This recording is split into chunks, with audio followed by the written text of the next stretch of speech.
पिछले 10 साल से बीजेपी की सरकार दिल्ली में है और महाराष्ट्र में बीजेपी शिंदे और अजीत पवार की मिलीजुली सरकार है। मैं आपको ये बताना चाह रहा हूं कि बीजेपी और तमाम सेकुलर पार्टियों ने मिलकर महाराष्ट्र के पार्लियामेंट के इलेक्शन में एक मुसलमान एमपी था, 48 लोकसभा की सीटें थी। सब ने मिलकर ये कोशिशें की कि इम्तियाज जलील को दोबारा पार्लियामेंट में हम कदम रखने नहीं देंगे और एक ही 1 पॉइंट एजेंडा था कि महाराष्ट्र से कोई भी मुसलमान एमपी बनकर ना जाए दिल्ली को। और जो एक एमपी जीत कर आया था महाराष्ट्र से, उस इम्तियाज जलील को हराने के लिए सब एक होकर एक मुसलमान को हराने के लिए इन्होंने कोशिशें की और इनकी कोशिशों की वजह से इम्तियाज जलील बहैसियत रुकने पार्लियामान कामयाब होकर नहीं जा सके।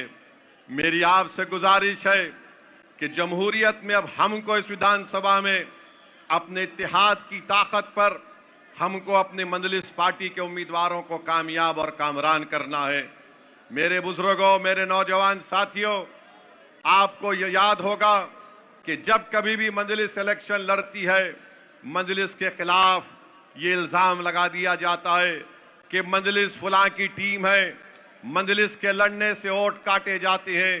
मैं पूछना चाह रहा हूं इल्जाम लगाने वालों से, बताओ इम्तियाज जलील को किसने हराया? फिर बताओ इम्तियाज जलील की कामयाबी को रोकने के लिए किस किस ने कोशिशें नहीं की?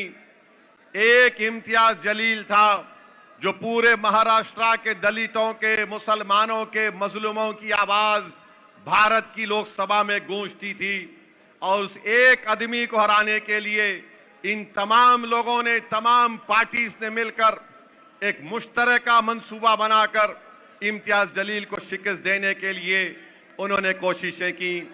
और इम्तियाज जलील की नाकामी इम्तियाज जलील की इनफरादी नाकामी नहीं है। मंजलिस इत्तेहादुल मुस्लिमीन का एक एमपी नहीं जीता, ये सिर्फ मंजलिस का नुकसान नहीं है, बल्कि जो नुकसान महाराष्ट्र के गरीब और मजलूमों का है, महाराष्ट्र के गरीबों का है, महाराष्ट्र के दलित और मुसलमानों का है, जिनकी एक बेबाक आवाज को इन तमाम सियासी पार्टियों ने मिलकर, जो अपने आप को सेकुलर भी कहते हैं, जो कम्युनल भी हैं, इम्तियाज जलील की कामयाबी को रोका।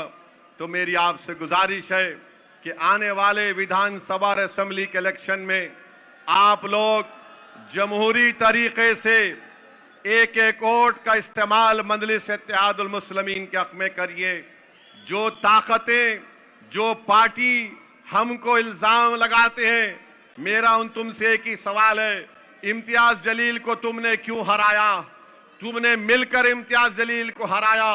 इंशाअल्लाह ताला महाराष्ट्र का बच्चा बच्चा, महाराष्ट्र की हमारी माँ और बहनें, महाराष्ट्र के मेरे गयूर नौजवान इम्तियाज जलील को जो सबने मिलकर हराया, अब इंशाअल्लाह ताला हम सब मिलकर दोबारा इम्तियाज जलील को महाराष्ट्र की विधानसभा में भेजाएंगे। तुमने इम्तियाज की आवाज को नहीं, तुमने महाराष्ट्र के गरीबों की एक आवाज को पार्लियामेंट पहुंचने से रोका।